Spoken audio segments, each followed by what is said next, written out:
নমস্কার বন্ধুরা, শুরু করছি শ্রীমদ্ ভাগবতের নতুন এপিসোড।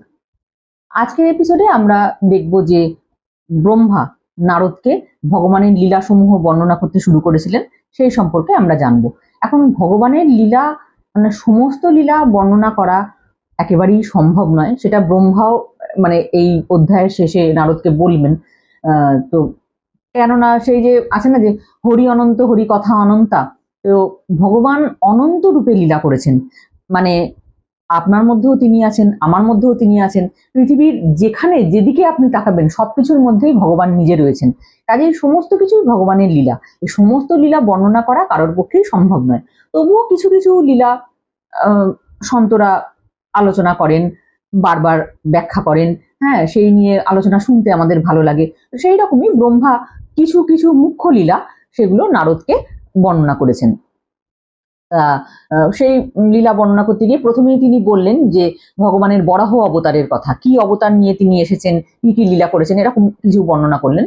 তো প্রথমেই বললেন যে বরাহ ভগবানের কথা। সেটা কি হয়েছিল না, হিরণ্যাক্ষ আর হিরণ্যকশিপু দুই রাক্ষস ছিল। হিরণ্যকশিপুর কাহিনী তো পরে আরো আসবে বিস্তারিত ভাবে, প্রহ্লাদের বাবা। হিরণ্যাক্ষ ছিল সেই হিরণ্যকশিপুরই ভাই। এই হিরণ্যকশিপুরও আবার গল্প আছে, যে ওই ভগবানের যে দ্বাররক্ষী জয় বিজয়, তারা তিনটে জন্ম নিয়েছিল, সেটা পরে আসবে। যাই হোক, ওই হিরণ্যাক্ষ সে অত্যন্ত দুরাচারী এক রাক্ষস ছিল। তা সে তার অত্যাচারে জর্জরিত হয়ে পৃথিবী একেবারে জলের তলায় গিয়ে লুকিয়ে পড়েছিলেন। তো সেই সময় পৃথিবীকে উদ্ধার করার জন্য বরাহ ভগবান ভগবান নিজে বরাহ অবতার রূপে অবতীর্ণ হন এবং তিনি হিরণ্যাক্ষকে বধ করেন আর পৃথিবীকে সেই জলের তলা থেকে উদ্ধার করেন। সেই থেকেই হিরণ্যাক্ষকে বধ করার পর থেকেই হিরণ্যকশিপুর একটা রাগ এসে গিয়েছিল বিষ্ণুর ওপর, যে বিষ্ণুই তো বরাহ রূপে তার ভাইকে মেরেছেন, সুতরাং বিষ্ণুকে তিনি সহ্য করতে পারতেন না এবং পরবর্তীকালে প্রহ্লাদের সঙ্গে এই নিয়ে নানা রকম অশান্তি হয়েছে, যে সে কিছুতেই হরির নাম শুনবে না, অথচ তার ছেলে প্রহ্লাদ সমানে হরির নাম করবে, এই রকম। যাই হোক, সেটা পরের কথা। তো বরাহ অবতারে তিনি হিরণ্যাক্ষকে বধ করেন এবং পৃথিবীকে উদ্ধার করেন, বরাহ অবতার হলো। তারপর তিনি প্রজাপতি রুচি এবং তার স্ত্রী আকুতি তাদের ছেলে রূপে জন্মগ্রহণ করেন। সেই অবতারে তার নাম হয়েছিল সুযোগ্য এবং এই সুযোগ্য অবতারে তার যখন ছেলেরা হয় সেই ছেলেদের নাম ছিল সুজম। এরা কয়েকজন দেবতা ছিলেন। এই দেবতাদের মাধ্যমে, সুজম দেবতাদের মাধ্যমে তিনি পৃথিবীর অশেষ কল্যাণ করেছিলেন এবং প্রচুর দুঃখ লাঘব করেছিলেন আর কি। তাই ত্রিলোকের ঘোরতর দুঃখ হরণ করেছিলেন বলে স্বয়ম্ভু মনু তার নাম দেন হরি। ওই যে দুঃখ হরণ করেছেন তাই জন্য তার নাম দেন হরি। এই একটা জন্ম। এরপর কি না, কর্দম ঋষি এবং তার পত্নী দেবহূতি তাদের সন্তান রূপে তিনি আসেন কপিল ভগবান হয়ে। আপনারা জানেন যে আমাদের এই পশ্চিমবঙ্গে গঙ্গাসাগরে কপিল মুনির আশ্রম আছেন, তিনি সেই কপিল মুনি আর কি। তো তিনিও ভগবানের সাক্ষাৎ অবতার ছিলেন এবং সেই কপিল জন্মে তিনি তার মা দেবহূতিকে আত্মজ্ঞান তত্ত্ব উপদেশ করেন। সেই কাহিনীও খুবই বিখ্যাত, পরবর্তীকালে আমরা সেটা শুনবো। এখন এই লীলাগুলো শুধু ব্রহ্মা ছুঁয়ে ছুঁয়ে গেছেন আর কি, এই লীলা ভগবান করেছেন, সেগুলো ছুঁয়ে ছুঁয়ে গেছেন। এর বেশিরভাগ গল্পই আমরা পরবর্তীকালে আবার ভাগবতে আসবে, শুনবো, বিস্তারিতভাবে শুনবো, জানবো। আপাতত একটু সামান্য ছুঁয়ে যাওয়া আর কি। তা দেবহূতির পুত্র হয়ে তিনি দেবহূতিকে, কপিল ভগবান দেবহূতিকে আত্মজ্ঞান উপদেশ করেছিলেন। এরপর অত্রি মুনি তিনি একবার তপস্যা করেছিলেন, করে তার তপস্যায় ভগবান তুষ্ট হন এবং তার পুত্র হয়ে আসার বর দেন আর কি। তো অত্রি মুনির পুত্র হয়ে তিনি যে অবতার নিয়েছিলেন তার নাম ছিল দত্তাত্রেয়। সেই ভগবান দত্তাত্রেয় তার কৃপায় রাজা যদু, সহস্রার্জুন এরা সবাই মোক্ষ লাভ করেছিলেন। তারপরে আমি নিজে ব্রহ্মা বলছেন আর কি, আমি নিজে যখন সৃষ্টি করবার ইচ্ছা নিয়ে তপস্যা করলাম, তো সেই তপস্যা তো আমি ভগবানকেই অর্পণ করেছিলাম, তাতে ভগবান অত্যন্ত প্রসন্ন হয়েছিলেন এবং তার সেই প্রসন্নতার ফলে তিনি তখন ওই 4 জন বালক রূপে অবতীর্ণ হন, সনক, সনন্দন, সনাতন, সনত কুমার। এই 4 ভাই 5 বছর বয়সের বালক আর কি, 4 জনই, কিন্তু খুব বিদ্বান পণ্ডিত ঋষি এনারা। এনাদেরকে বলা হয় সনকাদি চতুর্সন, এনারা সন্ত এবং এই চতুর্সন ভগবানেরই সাক্ষাৎ অবতার। তিনি আমার তপস্যায় তুষ্ট হয়ে এই অবতার গ্রহণ করেছিলেন। এবং সনকাদি চতুর্থনের কাহিনী এর আগেই আমরা একবার শুনেছি, কিন্তু নারদকে তাঁরা বলে দিলেন যে কিভাবে ভক্তি জ্ঞান বৈরাগ্য তাদের কে আবার মানে পুনরুজ্জীবন লাভ করার জন্য কিভাবে ওই সৎকর্ম করতে হবে, মানে সেই ভাগবত পাঠের আয়োজন কিভাবে করতে হবে। তারপর হরিদ্বারে গঙ্গার তীরে সেই সনকাদি চতুর্থনী কিন্তু ভাগবত পাঠ করেছিলেন, এবং তারই ফলে ভক্তি জ্ঞান বৈরাগ্য, মানে ভক্তির ছেলেরা তো বুড়ো হয়ে গিয়েছিল, জ্ঞান বৈরাগ্য তারা আবার তারুণ্য প্রাপ্ত হলো। হ্যাঁ, তো সেই কাহিনী এর আগে আমরা অন্য এপিসোডে শুনেছি, একদম প্রথম দিকে শুনেছি। এই সনকাদি চতুর্থন খুবই মানে বিখ্যাত ঋষি এনারা। এই চার ভাই সবসময় একসঙ্গেই বিভিন্ন জায়গায় যান এবং বহু জনকে, সে বললামই যেমন নারদকে উপদেশ দিয়েছেন, বিভিন্ন ব্যক্তিকে এরা বিভিন্ন সময় উপদেশ দিয়েছেন এবং জগতের অশেষ কল্যাণ করেছেন। এরপর ভগবানের আরো কি অবতার হয়েছে না, নরনারায়ণ ঋষি রূপে ভগবান অবতার নিয়েছিলেন।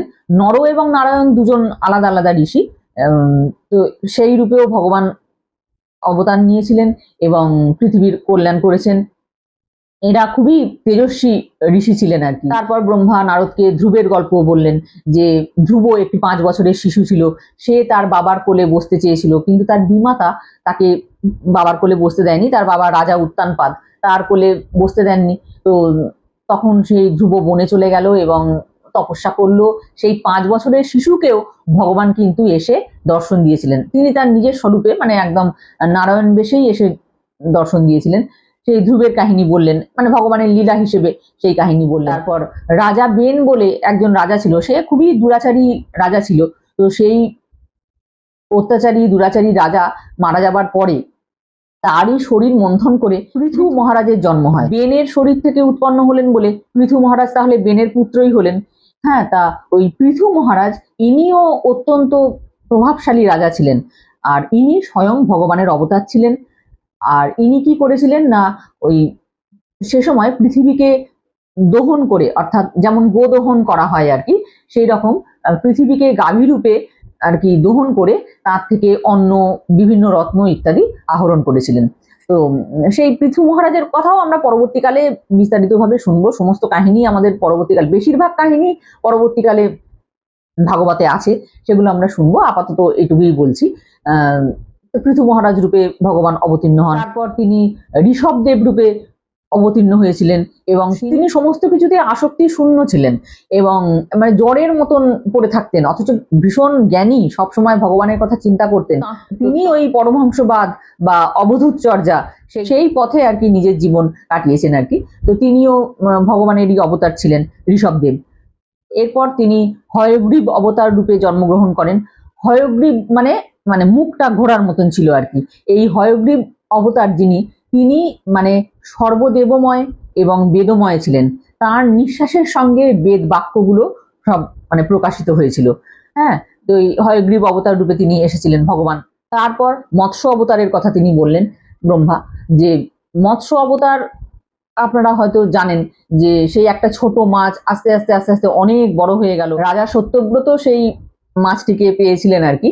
তো সেই মাছটি মানে সেই ছোট থেকে বড় হতে হতে হতে হতে অনেক বড় হয়ে গেল এবং শেষকালে যখন প্রলয় উপস্থিত হলো, সেই সময় প্রলয়ের সময় যে যে জিনিসগুলোকে নিয়ে মানে বাঁচানোর দরকার ছিল, যে যে জিনিস এবং যে যে ব্যক্তিকে বাঁচানোর প্রয়োজন ছিল, তাদের সকলকে বাঁচিয়ে আবার মানে পরবর্তী মন্বন্তরে তিনি নিয়ে গিয়েছিলেন প্রলয়ের পরে। কারণ আবার নতুন করে যখন পৃথিবী মানে সৃষ্টি কার্য শুরু হবে, আবার সবকিছু শুরু হবে, তখন এদেরকে দরকার হবে, এই সমস্ত ঋষিদের দরকার হবে, এই সমস্ত ঔষধি, এই সমস্ত গাছের দরকার হবে, যেগুলো যেগুলো দরকার হবে সেগুলো তিনি এই মন্বন্তর থেকে ওই মন্বন্তরে নিয়ে গিয়েছিলেন প্রলয়ের সময় মৎস্য অবতার রূপে। ক্ষীর সাগরে যখন সমুদ্র মন্থন হয়েছিল, এটাও খুবই মানে প্রচলিত কাহিনী, সকলেই জানেন। যখন সমুদ্র মন্থন হয়েছিল, তখন ওই যে মন্দর পর্বতকে যে রেখে সমুদ্র মন্থন করা হবে, তো সেই পর্বতটা রাখা হবে কোথায়? হ্যাঁ, সমুদ্রের তলায় যে রাখা হবে, সেটা রাখা হবে কোথায়? সেই বেদী হিসেবে মানে ভগবান তখন কূর্ম অবতার গ্রহণ করেন। কূর্ম মানে কচ্ছপ আর কি। তিনি কচ্ছপ রূপে অবতীর্ণ হলেন এবং সেই বিশাল যে কূর্ম অবতার, তার পিঠের ওপরে ওই মন্দর পর্বতকে স্থাপন করা হলো এবং তারপরে তার পিঠের ওপরেই সেই বাসুকি নাগকে মন্দর পর্বতে জড়িয়ে মুখের দিকে অসুররা আর লেজের দিকে দেবতারা, এইভাবে মানে মন্থন করে অমৃত উঠে এলো। যাই হোক, সেটা পরে কথা। মানে ওই যে কুর্ম অবতার রূপে তিনি মন্দর পর্বতকে নিজের পিঠের উপর ধারণ করেছিলেন, এবং শুধু ধারণ করেছিলেন নয়, যখন আর কি ওই সমুদ্র মন্থন হচ্ছিল তখন তার ওই এত আরাম হয়েছে যে তার পিঠের উপরে যখন ওই মানে মন্দর পর্বত এরম ভাবে নড়াচড়া করছে, তার এত আরাম হয়েছে যে আরামে তিনি একেবারে ঘুমিয়েই পড়েছিলেন। তা আচ্ছা, এই সমুদ্র মন্থনের সময় তিনি ওই একটাই নয়, শুধু কুর্ম অবতার নয়, আরো দুটো অবতার গ্রহণ করেছিলেন। সেগুলো কি না, ওই যখন অমৃত উঠে এলো, সেই অমৃত ভাণ্ড নিয়ে উঠে এলেন ধন্বন্তরী। এই ধন্বন্তরী নিজে ভগবানের অবতার। ভগবানই ধন্বন্তরী দেবরূপে উঠে এসেছিলেন, এবং এই ধন্বন্তরী ছিলেন আয়ুর্বেদের প্রণেতা, আয়ুর্বেদ শাস্ত্রের প্রণেতা। আমরা বলি না যে একবারে দেখেছো ধন্বন্তরী ডাক্তার, মানে ডাক্তারের সঙ্গে সবসময় ধন্বন্তরীর তুলনা করা হয় ভালো ডাক্তারের সঙ্গে।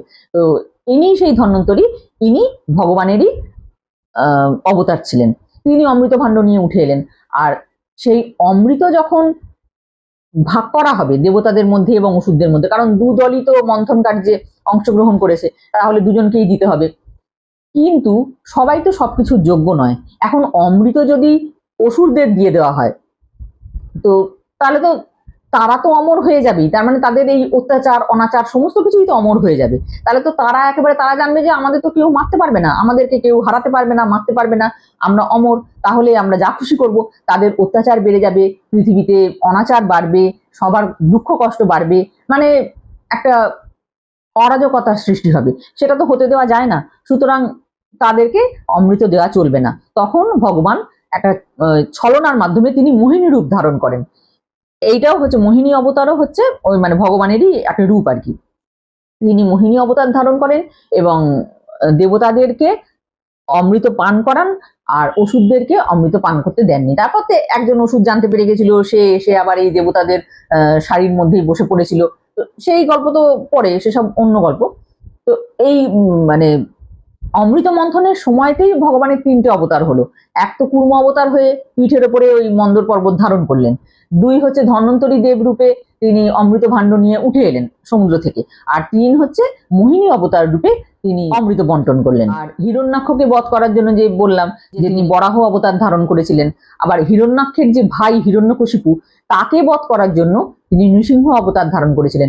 কেন নৃসিংহ অবতার ধারণ করলেন, কেন একটা ওরকম অদ্ভুত রূপ নিলেন, অর্ধেক সিংহ অর্ধেক মানুষ, হ্যাঁ কেন ওই রকম একটা অদ্ভুত রূপ নিলেন, তার ব্যাখ্যা আছে, এবং সে এক বিখ্যাত কাহিনী এবং খুবই বিস্তারিত কাহিনী। সেসব আমরা পরে শুনবো। তার ছেলে ছিল, হিরণ্যকশিপুর ছেলে ছিল প্রহ্লাদ, সে কিছুতেই হরিনাম করা ছাড়বে না, তাই নিয়ে তার বাবার সঙ্গে অশান্তি।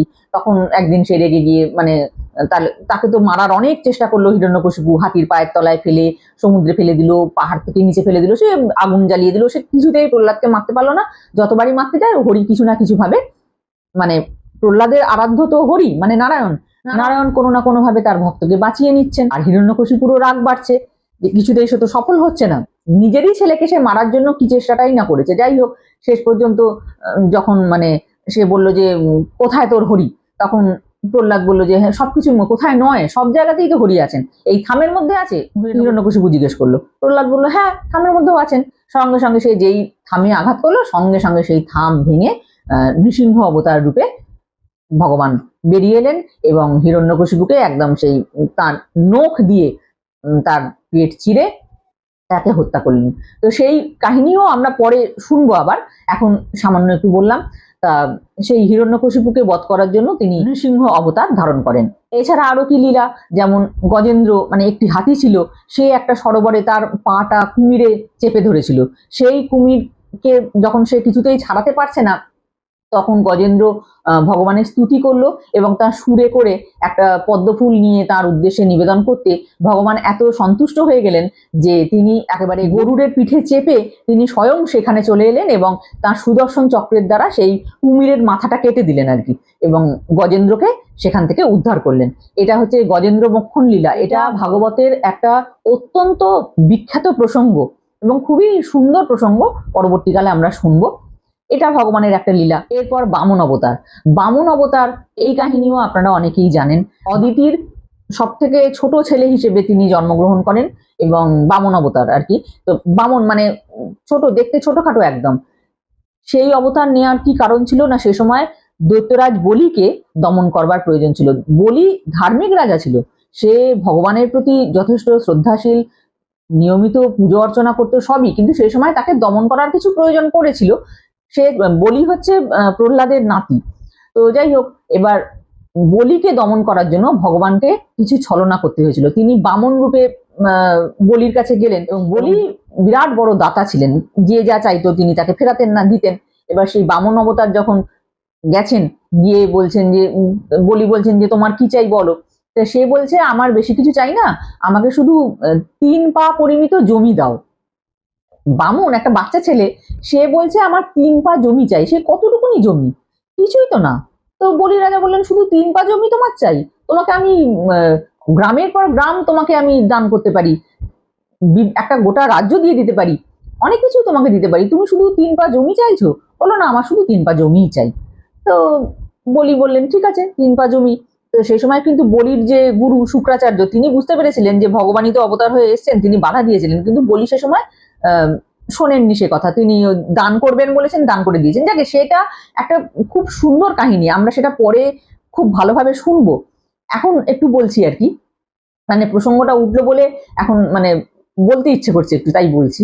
তো যাই হোক, তারপর যখন ওই 3 পা জমি চাইলো, তখন বললো যে আচ্ছা ঠিক আছে, তুমি তোমার 3 পা জমি মেপে নাও। সে প্রথম পা মাপতেই তো, এবার হ্যাঁ যেই বলেছে 3 পা মেপে নাও, এইবার বামন সে আস্তে আস্তে আস্তে আস্তে বড় হতে শুরু করলো। বড় হতে হতে হতে হতে একদম মানে সে তার অবয়ব একদম পৃথিবী ছাড়িয়ে যাচ্ছে, আকাশ ছাড়িয়ে যাচ্ছে, এরকম এত বড় হয়ে গেল। তার মানে তার পাটা কত বড়। এইবার সে একটা পা রাখলো, সে এক পায়ে তো পুরো পৃথিবীই নিয়ে নিল। মানে সে 2 পা জমি যে মাপলো, তাইতেই তার পুরো সমস্ত পৃথিবী, সমস্ত ব্রহ্মাণ্ড তার নেওয়া হয়ে গেল। বলির অধিকারে যত রাজ্য ছিল, যা মানে পৃথিবীর সমস্ত সম্পত্তি, সেই 2 পা জমির মধ্যেই সে একেবারে নিয়ে নিল। এবার তৃতীয় পা তাহলে কোথায় রাখবে? তৃতীয় পা রাখার জায়গা নেই, পুরো ব্রহ্মাণ্ডই মানে যতটা বলির অধিকারে ছিল, সেই পুরো ব্রহ্মাণ্ডই সেই বামন অবতার নিয়ে নিয়েছেন 2 পা জমিতে। তাহলে তৃতীয় পাটা কোথায় রাখবো? তিনি বললেন আমি তৃতীয় পা তাহলে কোথায় রাখবো? তখন বলি বললেন, বলি তো সব বুঝতেই পারলেন যে এটা ভগবানই করেছেন। বলি তখন বললেন যে আপনি আমার মাথার ওপরে পা রাখুন। হ্যাঁ, তো মাথা পেতে দিলেন। তো তখন ভগবান মাথার উপরে, বলির মাথার উপরে একটা পা রাখলেন। তো এই যে বলির যে দানটা, এটা একটা অদ্ভুত দান, এর খুব সুন্দর ব্যাখ্যা আছে। বলি তার সর্বস্ব দিয়ে দিয়েছিলেন। সর্ব, সর্ব বলতে যা কিছু, মানে পুরো ব্রহ্মাণ্ড, যতটা পৃথিবী, ব্রহ্মাণ্ড, আকাশ, যা তার অধিকারে ছিল, সেই সমস্তটাই তিনি ভগবানকে দিয়ে দিয়েছেন। সর্ব। আর স মানে নিজেকে। ওই যে বললেন আমার মাথার উপরে পা রাখো, মানে তুমি আমাকেই নিয়ে নাও। হ্যাঁ, মানে নিজেকে দিয়ে দিলেন। তো সর্বস্ব দিয়ে দিয়েছিলেন বলে তিনি সর্বস্ব পেয়েও গেলেন। ভগবান সর্বস্ব নিয়ে নিয়েছেন মানে তাকে আবার সর্বস্ব দিয়েও দেবেন। বলিকে তিনি পাতালের রাজা করে দিলেন, এবং সেই পাতালে ভগবান নিজে বলির দ্বাররক্ষী হয়ে দাঁড়ালেন। মানে ভগবান হলেন বলি রাজার দ্বাররক্ষী, দারোয়ান। মানে বুঝতে পারছেন তো, মানে ভগবান নিজে তার ভক্তের দারোয়ান হয়ে দাঁড়িয়ে আছেন। মানে যে ভক্ত ভগবানকে তার সর্বস্ব দিয়ে পুজো করে, ভগবানকে তার সর্বস্ব সমর্পণ করে, তাকে ভগবান মানে তার একেবারে বশ হয়ে যান। সে তখন যা চাইবে তাই ভগবান তাকে দিতে প্রস্তুত আর কি।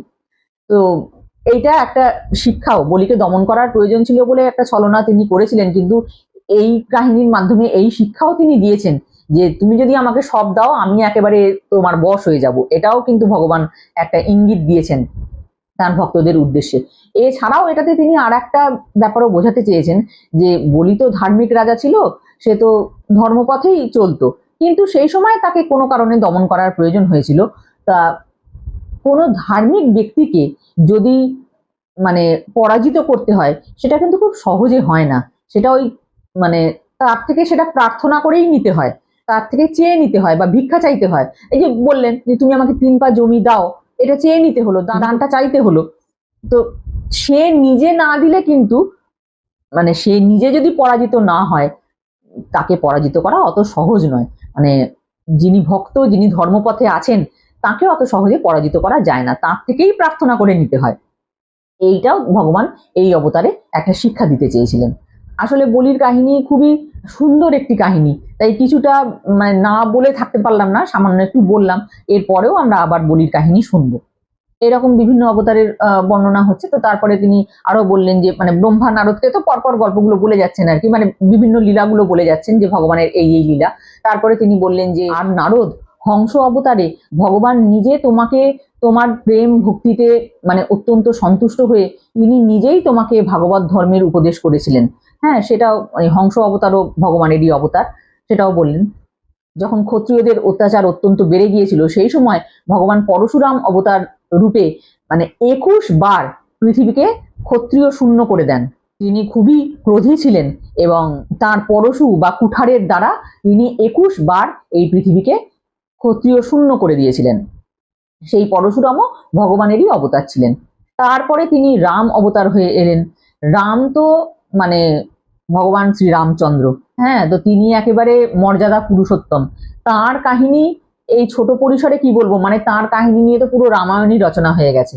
হ্যাঁ, তো তার অতুল কীর্তি। তিনি বহু রাক্ষস বধ করেছেন, রাবণ বধ করেছেন, একজন আদর্শ রাজা কিভাবে রাজ্য চালাবে সেই দৃষ্টান্ত স্থাপন করেছেন। শুধু তাই নয়, একজন আদর্শ মানুষ কিভাবে তার জীবনে চলবেন পুরো সেই পদ্ধতি তিনি দেখিয়ে গেছেন। হ্যাঁ, আর শুধু রাম হিসেবেই নয়, রাম লক্ষ্মণ ভরত শত্রুঘ্ন এই 4 ভাই মানে ভগবানেরই অবতার। হ্যাঁ, তো এই রাম অবতারে তিনি মর্যাদা পুরুষোত্তম হিসেবে লীলা করেছিলেন।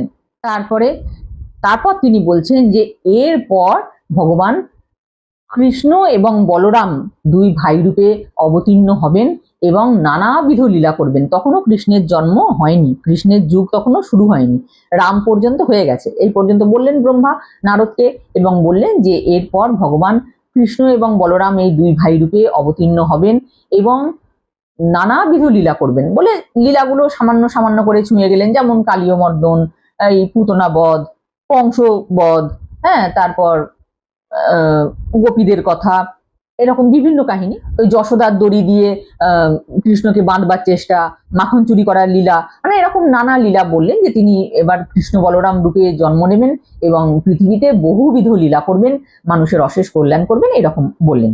আর তারপরে কি আরো কি বললেন না, কলিযুগের প্রভাব যত বাড়তে থাকবে তত তো মানুষ অল্পায়ু হয়ে যাবে, তাদের ভালো কাজের প্রতি আগ্রহটাও কমতে থাকবে, পড়াশোনা করার ইচ্ছেটা চলে যাবে। হ্যাঁ, একটা ভালো জিনিস জানবার আগ্রহ সেটা তাদের মধ্যে কমে যাবে। কিন্তু তাদের মধ্যে এই ধর্মভাব, বেদের জ্ঞান এইগুলো মানে জাগিয়ে রাখার জন্য, এই শিক্ষাটা যাতে প্রবাহিত হতে থাকে সেটা করার জন্য তিনি মানে ভগবান নিজে ব্যাসদেব রূপে অবতীর্ণ হবেন। ব্যাস অবতারে তিনি সত্যবতীর পুত্র হয়ে জন্ম নেবেন, বেদের এরকম বিভাগ করবেন, সকলের মধ্যে বেদের জ্ঞানটাকে ছড়িয়ে দেবেন। এইরকম ভাবে ব্যাসদেবের কথা বললেন তিনি কি কি করবেন। ব্যাসদেব কি কি করেছেন সেটা আমরা জানি, কিন্তু তখনও পর্যন্ত তো ব্যাসের যুগ আসেনি, তাহলে ব্যাস কি কি করবেন সেটা ব্রহ্মা বললেন আর কি নারদকে। আর এরপরে সব শেষে কি না, কলিযুগ যখন শেষ হয়ে আসবে, কলিযুগ শেষ হতে এখনো বহু দেরি, মাত্র কয়েক হাজার বছরই কেটেছে, এখন বহু বহু যুগ দেরি আছে কলিযুগ কাটতে। কিন্তু যাই হোক, মানে ভবিষ্যতে যেটা হবে সেটাই আর কি। কলিযুগ যখন শেষ হয়ে আসবে সেই সময় কলির প্রভাব অত্যন্ত বেড়ে যাবে, মানে চারিদিকে অত্যাচার, অনাচার, কলহ, কলি মানেই কলহ। হ্যাঁ, কলহ, তারপর সবাই সবার ক্ষতি করছে, কেউ কারোর ভালো দেখতে পারছে না, মারামারি কাটাকাটি, সব জায়গায় একটা অরাজকতা, এইরকম মানে কলির প্রভাব যখন অত্যন্ত বেড়ে যাবে সেই সময় ভগবান কল্কি অবতার রূপে অবতীর্ণ হবেন এবং তিনি কলিকে দমন করবেন। হ্যাঁ, এই হলো কলি অবতার, তিনিও আসবেন অনেক পরে। এইভাবে ভগবান পৃথিবীতে আবার শান্তি ফিরিয়ে আনবেন, কলিকে দমন করবেন ইত্যাদি সমস্ত বললেন। তো বলে মোটামুটি সমস্ত লীলা যা যা বর্ণনা করলেন, করার পরে বললেন যে দেখো নারদ, আমি তোমাকে এই লীলাগুলো বললাম, তবে কি জানো ভগবানের এত লীলা, যে ওই যে বললাম যে হরি অনন্ত, হরি কথা অনন্তা, মানে ভগবানের অনন্ত লীলা, অনন্ত লীলা, তিনি অনন্ত রূপে সর্বত্র বিরাজমান রয়েছেন এবং অনন্ত লীলা করছেন। তো ফলে তার যে লীলা সমস্ত কিছু বলে শেষ করা সম্ভব নয়। এমনকি মানে কত লীলা সেটা বলতে গিয়ে ব্রহ্মা বলছেন যে কেউ যদি তার বুদ্ধি দিয়ে, মেধা দিয়ে যদি মানে পৃথিবীর সমস্ত ধূলিকণা গুনে ফেলতে পারে, মানে পৃথিবীর সমস্ত ধূলিকণা কখনো গোনা সম্ভব? তো ব্রহ্মা বলছেন যে যদি কেউ এটাও করতে পারে মানে এই অসম্ভব কাজটাও যদি কেউ করে ফেলতে পারে, যে একদিন সে পৃথিবীতে কতগুলো ধূলিকণা আছে সেটা গুণে শেষ করে ফেললো, সেটাও যদি বা করতে পারে, কিন্তু ভগবানের যে গুণ সমূহ, ভগবানের যে কত গুণ, সে কেউ বর্ণনা করতে পারবে না। হ্যাঁ, এটা কারোর ক্ষমতায় কুলোবে না। আর সত্যি কথা বলতে কি, আমরা যে ভগবানের স্তুতি করি, আমরা যে প্রার্থনা করি, সেই প্রার্থনা যে করব, সবসময় আমাদের একটা যেন অতৃপ্তি থেকে যায়, যে আরো কিছু যেন বললে ভালো হতো, ভগবানের উদ্দেশ্যে যেন আরো কিছু বললে ভালো হতো। কেন এরকম হয় না, ভগবানের যে স্বরূপ প্রকাশকারী বা ভগবানের গুণ প্রকাশকারী যথার্থ শব্দই আমরা জানি না। হ্যাঁ, সেই শব্দই আমরা খুঁজে পাই না, যে কি বলে ওনাকে আমরা মানে ওনার গুণকীর্তন করব, সেই শব্দই যেন আমাদের জানা নেই। তো ফলে তার গুণের বর্ণনা করাও আমাদের পক্ষে সম্ভব হয়ে ওঠে না। মানে যতই স্তুতি করি, প্রার্থনা করি, আমাদের মনে একটা অতৃপ্তি থেকেই যায়, আরো কিছু যেন বলতে ইচ্ছে করছে, কিন্তু বলতে পারছি না, কারণ ওই কথা খুঁজে পাচ্ছি না, বুঝতে পারছি না যে আর কি বলে ভগবানকে, মানে এত যখন ভক্তরা যখন ভগবানের কথা বলেন, তখন তাদের মনে একটা অদ্ভুত আনন্দ তো হয়, সে তো ঠিকই, আর একটা ওই অতৃপ্তি হয়, যে আরো কিছু বলতে ইচ্ছে করছে, ভগবানের প্রশংসা বাণী হিসেবে আরো কিছু বলতে চাই, হ্যাঁ, তার গুণের কীর্তন আরো কিছু করতে চাই, কিন্তু কথা মানে শব্দ কুলিয়ে উঠতে পারেন না। তো সেই কথা ব্রহ্মা বললেন যে এমন কোনো শব্দই নেই যেটা ভগবানকে যথার্থ রূপে প্রকাশ করতে পারে।